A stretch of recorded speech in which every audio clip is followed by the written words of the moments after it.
Pesona Desa, apa kabarnya nih? Sekarang saya berada di daerah Cilembu yang terkenal dengan ubi cilembunya.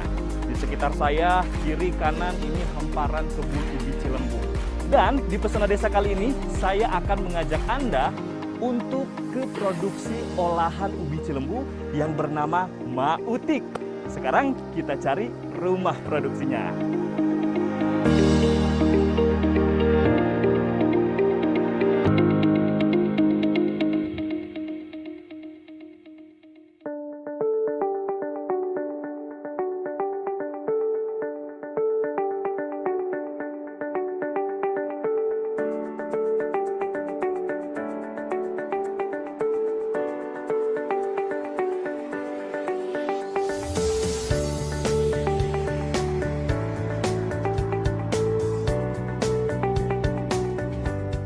Nah, Sobat Pesona Desa, sampai sudah saya di rumah produksi aneka olahan ubi cilembu. Kebetulan sudah ada si Akangnya di sini. Halo Kang, Assalamualaikum. Waalaikumsalam warahmatullahi wabarakatuh. Gilang, Kang. Bandi. Wah, Kang Bandi ini adalah bisa dibilang juragannya lah ya dari rumah produksi aneka olahan ubi cilembu Mautik. Akang lagi sibuk apa ini? Ini kita lagi proses sortasi ubi yang nanti akan kita bikin keripik ya. Ini kebetulan yang kita buat adalah bisa dibilang pemanfaatan limbah ya. Kayak gini ada yang ubi yang bekas apa namanya tikus. Lama ini jadi nggak bisa dimanfaat, nggak bisa dijual. Akhirnya kita sortir, kita buang yang bekas samanya. Jadi kita bisa manfaatin untuk bikin keripik ya seperti ini. Cuman Kang, ini agak beda kalau saya lihat nih. Ya. Yang ubi cilembu yang mana nih Kang? Kalau ini kan agak putih ya. Betul. Sebelah sana warnanya agak kuningan. Nah, kalau ini yang ubi cilembu yang ini tampilannya lebih kuning ya. Lebih kuning seperti ini. Nah, kalau yang ini kita sebutnya ubi AC ya. Ubi AC ini lebih tampilannya dagingnya lebih putih kalau yang ini. Bedanya apa nih Kang kalau dari segi rasa atau tekstur? Nah, kalau dari tekstur yang ubi AC ini kalau dibikin keripik dia lebih basah. Tapi kalau yang ubi cilembu ini lebih enak kalau menurut saya, lebih bagus gitu. Jadi kalau yang ini ketika dibikin keripik pun rasanya hambar ya. Kalau yang ubi cilembu karena udah terkenal manis gitu ya. Iya, iya. Jadi ketika dibikin keripik pun manisnya masih ada gitu. Oh, jadi rasanya juga agak beda ya Kang dari kedua karakter jenis ubi ini ya. Nah, Kang, kalau boleh tahu di sini ada proses pengolahannya. Betul. Nah, saya pengen ditunjukin Kang langsung. Ya. Boleh? Boleh, boleh. Ya, ayo Bangga. Ayo.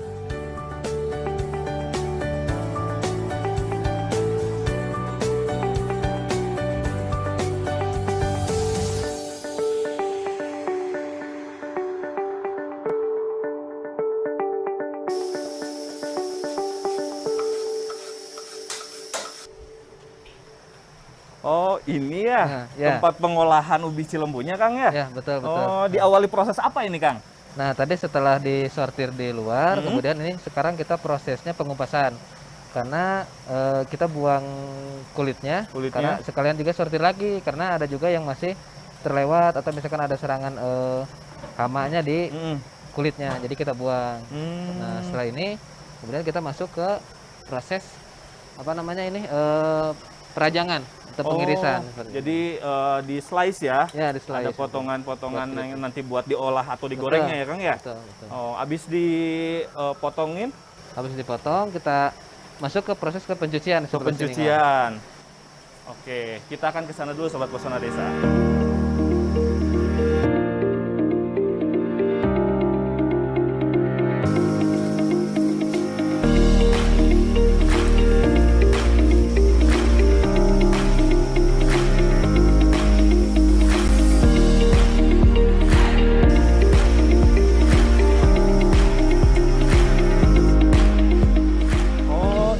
Proses pencucian Kang? Ya, ini proses pencuciannya. Jadi yang udah tadi dipotongin, betul, langsung dialihkan ke sini. Ya, ya. Ini kalau airnya sendiri harus pakai air suhu dingin atau panas? Ini kita pencuciannya 2 kali proses pencucian. Ini pakai air panas, air mendidih. Mendidih ya, mendidih. Oh iya. Nah, kita cuci, setelah cuci kita tiriskan. Nah, ini nanti bekas cucinya akan ada endapannya, jadi nggak kita buang kayak gininya. Ini, nah, ada endapannya. Ini kayak patinya ya, pati ubinya. Nanti kita bisa manfaatin untuk pembuatan goyobot, es lapis atau cendol lah. Wah. Ini bisa dibikin cendol. Ya. Unik juga nih Sobat Pesona Desa, jadi di proses pencucian ini ada limbah tapi tidak terbuang ya. Berbentuk pati yang bisa diolah kembali menjadi bahan panganan yang lain, olahan yang lain ya Kang ya. Oh, ini berapa lama nih Kang kalau untuk proses pencucian sampai dikatakan benar-benar bersih? Ya. Sebelumnya kita rendam dulu, direndamnya paling sekitar 5 menitan. Setelah itu kalau pencucian sih nggak lama, langsung kita setelah direndam langsung ditiriskan. Gitu. Tiap step atau langkah-langkah proses ini ada bagian-bagiannya Kang kalau untuk karyawan? Ada. Oh, ada Jadi ya? ada khusus orang-orang yang biasa nyuci atau menggoreng atau ini. Oh, tapi terusannya berarti diakhiri sama penggorengan ya? Penggorengan. Oh, kalau gitu langsung aja Kang tunjukin untuk proses penggorengannya.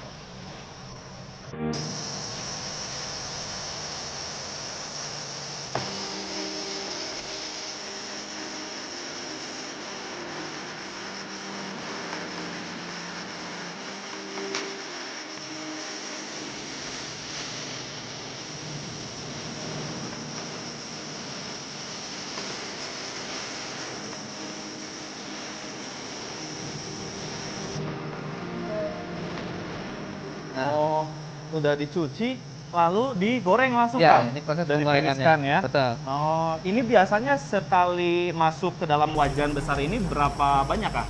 Ini kurang lebih inilah 3/4 ininya. Oh, 3/4 wadah ini ya? Ini. Berarti kurang lebih 10 kiloan lah. Proses penggorengannya sendiri ini berapa lama Kang kalau boleh tahu? Penggorengannya kurang lebih 15 menitan. 15 menit ya.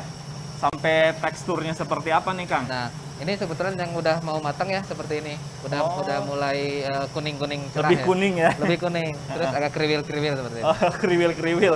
Jadi memang Sobat Pesona Desa dalam proses penggorengan ini harus benar-benar diperhatikan ya. Betul. Karena kalau tidak salah dari tekstur ubi Cilembu ini memang harus hati-hati, nggak boleh gosong ya Kang ya? Betul. Oh, jadi memang kalau misalkan gosong boleh dikatakan nggak bisa masuk ke produksi Ya, gitu. karena ubi cilembu ini kan udah manis ya, jadi ketika penggorengannya salah nanti malah jadi gosong, hitam hasilnya. Dulu Akang ini sempat ada percobaan atau gimana sampai akhirnya takarannya pasti segini gitu. Ya, sempat gagal atau gimana pernah? Wah, sempat sering. Oh, sering ya? Jadi nggak sampai sekali ini langsung jadi gitu. Udah beberapa kali kita percobaan baru alhamdulillah berhasil seperti ini. Tapi memang proses dari penggorengan atau pengolahan ubi Cilembu ini beda ya sama keripik yang lainnya yang bahan dasarnya mungkin kayak singkong, ubi jalar. Betul, ya Kang ya? Betul. Memang agak sedikit berbeda antara pengolahan singkong dengan yang ubi. Kalau ubi lebih agak ada proses yang kayak pencuciannya harus benar-benar bersih seperti itu. Kalau singkong kan nggak terlalu. Oh. Dan teksturnya jadi agak kriwil ya Kang ya? Betul. Karena mungkin tipis. Jadi pada saat pengemasan mungkin mempengaruhi volume juga ya setelah dikemas. Oke, Kang, dari proses penggorengan, habis itu apa nih Kang? Nah, kalau setelah menggoreng kemudian kita masuk ke mesin ini, spinner. Oh, spinner. Kita keringin minyaknya biar lebih awet nantinya. Jadi proses keripik yang udah jadi ini bisa bertahan lebih lama dan juga tidak mudah bau tengi ya. Iya. Makanya minyak turun gitu. Nah, jadi Sobat Pesona Desa memang dalam proses penggorengan ini tidak langsung dikemas. Jadi proses meniriskan minyaknya mungkin ya Kang ya. Betul. Agar tidak terlalu banyak atau juga menimbulkan bau tengik. Ya. Ini ada proses skinner dulu ya. Skinner dulu. Oke. Kalau proses skinnernya berapa lama ini? Sebenarnya kurang lebih 10 menitan. 10 menit. Tergantung ininya. Habis itu langsung ditakar ya Kang ya? Ya, langsung ditakar. Oke. Kalau yang di sini nih Kang, ini disortir langsung rasa yang original atau langsung dibumbui? Nah, kebetulan kita kalau untuk yang rasa original, ini semuanya original ya. Kalau misalkan yang rasa karamel sama rasa bawang, ini kita bumbuin ketika lagi digoreng. Jadi kalau yang stok ini semuanya original. Jadi yang memang benar-benar belum ditambahin bumbu apapun? Belum. Oh, jadi yang original memang udahlah gitu ya, habis goreng. Berarti rasa alaminya manis? Masih ada manis-manisnya dikit gitu. Aduh, luar biasa ya. Baru proses pembumbuannya itu gimana Kang nanti? Beda lagi? Beda lagi, nanti proses pembumbuan ada di depan nanti di gerai. Oh, oke. Kalau gitu kita lihat dulu Kang. Siap. Saya pengen lihat kalau habis dari proses pengolahan, dari mulai tadi pemotongan, pembersihan ya, pencucian dan juga penggorengan serta skinner. Selanjutnya mungkin boleh ditunjukkan Kang untuk proses pengemasan dan produk-produknya yang Akang punya. Siap. Ayo, mangga.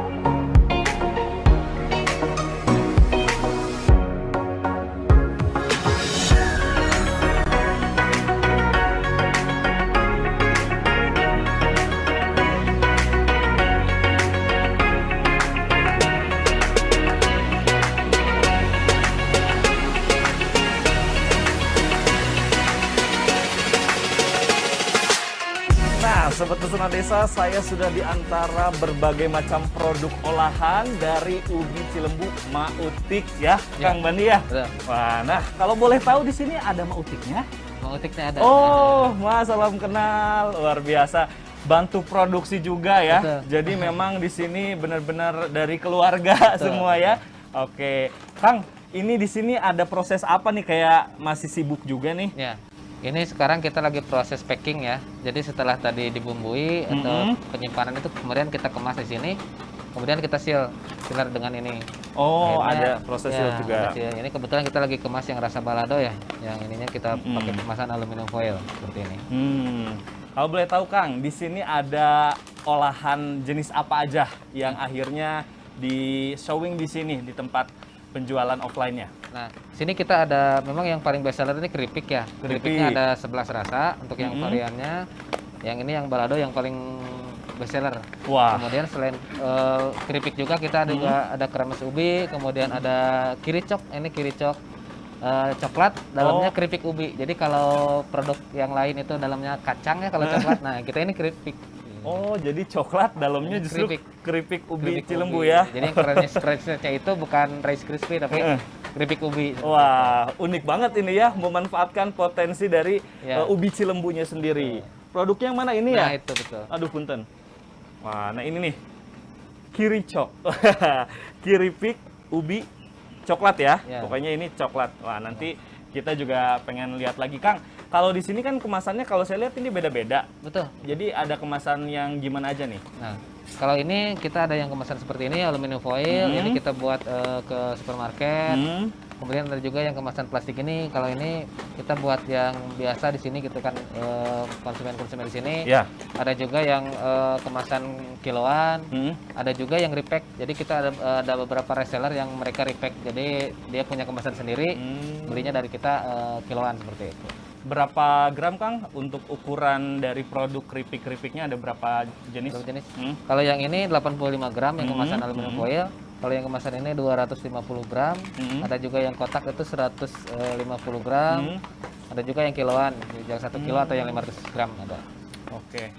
Jadi kalau misalkan toko ini bisa jadi untuk dikunjungi para seller ya, kalau misalkan mau yang sekitar sini atau di luar dari Sumedang juga ya, Kang ya? Betul. Oke. Nah, Kang, kalau misalkan dari keripik ubi Cilembu ini, Akang sendiri sejauh ini dalam satu hari produksinya berapa banyak, Kang?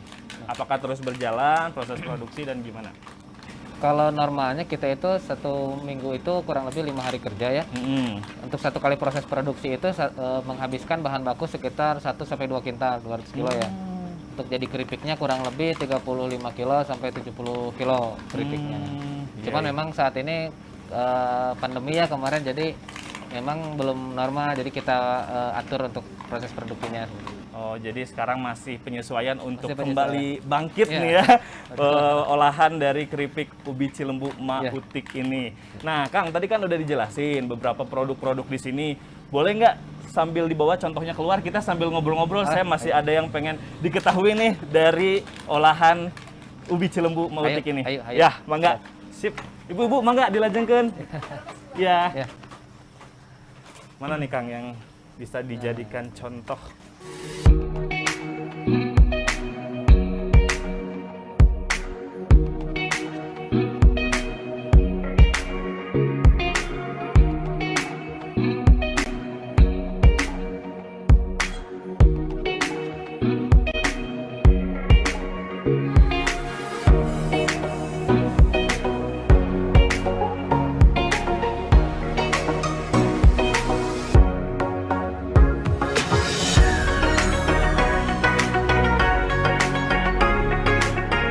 Ya, Sobat Pesona Desa, setelah tadi kita lihat proses produksi, pengemasan, dan juga melihat beberapa produk, sekarang produknya udah ada di depan kita nih, beberapa contoh yang benar-benar beragam. Saya kalau ngelihat dari sini, Kang, asa ngarui gitu. Penasaran ya, karena penasaran ini bentuk inovasi. Nah, kenapa nih Akang dulu terpikirkan untuk membuat ubi Cilembu ini menjadi olahan keripik mayoritas dan juga olahan lainnya? Karena kan biasanya kalau ubi Cilembu ya cukup di oven, terus misalkan di jalan, di pinggir jalan kan sekitar daerah Cilembu juga banyak gitu, Kang. Nah, itu idenya muncul dari mana, Kang? Pertama awal mulanya kan di sini abah itu panen ubinya gede-gede. Akhirnya kan kalau yang ubi gede-gede itu dia nggak laku di pasaran. Iya, iya. Harganya murah lah. Akhirnya kita bikin olahan inisiatif dengan emak ya. Kita bikin apa nih? Akhirnya awalnya kita bikin donat ubi. Alhamdulillah, cuman kan karena donat ubi itu sehari 2 hari udah nggak begitu enak gitu kan. Iya. Kita pikir lagi apa nih yang kira-kira bisa tahan lama. Kita bikinlah keripik awalnya, itu sekitar tahun 2014 kalau yang keripik ini. Dari mulai 1 rasa, sekarang alhamdulillah udah mulai jadi 11 rasa untuk keripiknya. Gitu. Oh, jadi Akang ini udah mulai usaha olahan ubi Cilembu dari tahun? Kalau olahannya dari 2011. Tapi kalau untuk keripiknya dari 2014. Oh, dari 2014. Sudah cukup lama juga ya, Kang ya.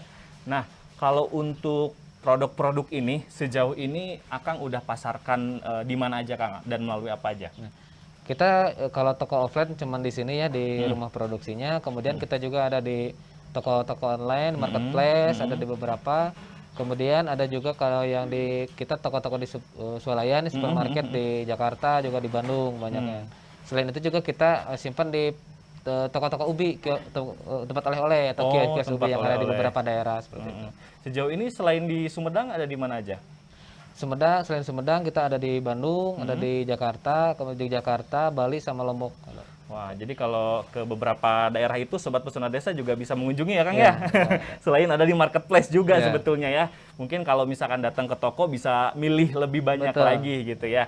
Nah, Kang, ini kalau untuk ubi Cilembunya sendiri kan tadi banyak nih ya yang saya lihat di sini stoknya yang siap olah gitu. Suplainya sendiri Akang dari mana? Punya perkebunan sendiri, keluarga kah, atau ada dari warga sekitar sini khusus dari Cilembu? Kita memang kebun sendiri punya ya, tapi memang nggak luas. Jadi kebanyakan kita ngambil dari para petani sekitar sini aja atau para bandar. Karena yang tadi kan kita manfaatin itu ubi yang tidak lolos grade, yang nggak lolos ke kios atau supermarket, kita manfaatin untuk olahan. Jadi untuk menambah nilai jual lah seperti itu. Oh, jadi beda ya, Kang ya, grade-nya. Oh, nah ini salah satu pengetahuan juga buat kita nih Sobat Pesona Desa bahwa ubi Cilembu itu ada grade tersendiri. Kalau khusus yang di oven, yang dijual di pinggir jalan itu justru grade yang paling bagus ya, baik ya. Nah, ini bukan berarti tidak baik, tapi memanfaatkan grade yang lainnya untuk menjadi olahan yang lebih bermanfaat dan juga beragam. Wah, unik banget, Kang. Nah, terus biasanya, Kang, dalam produksi, misalkan 1 bulan itu berapa banyak, Kang? Dari supply sampai juga ke pengolahan dan pengemasan.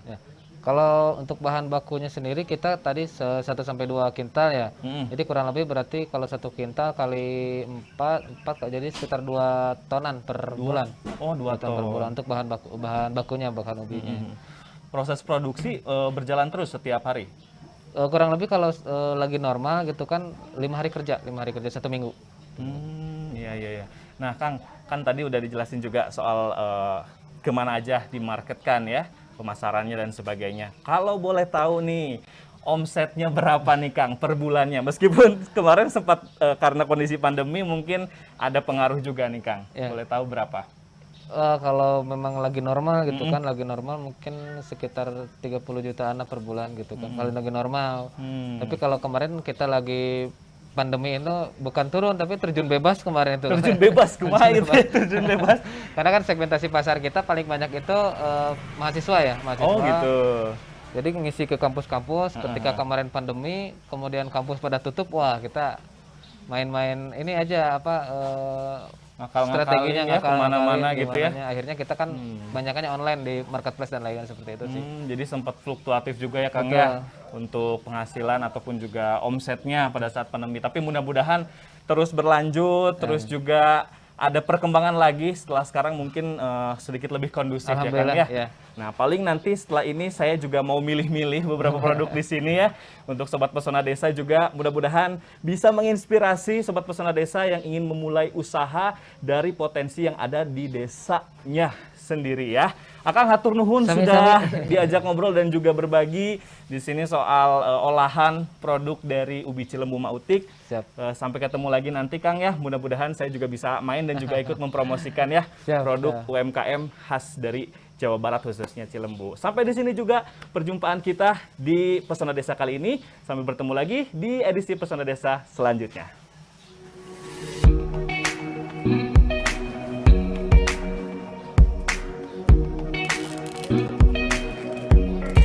Gitu sih.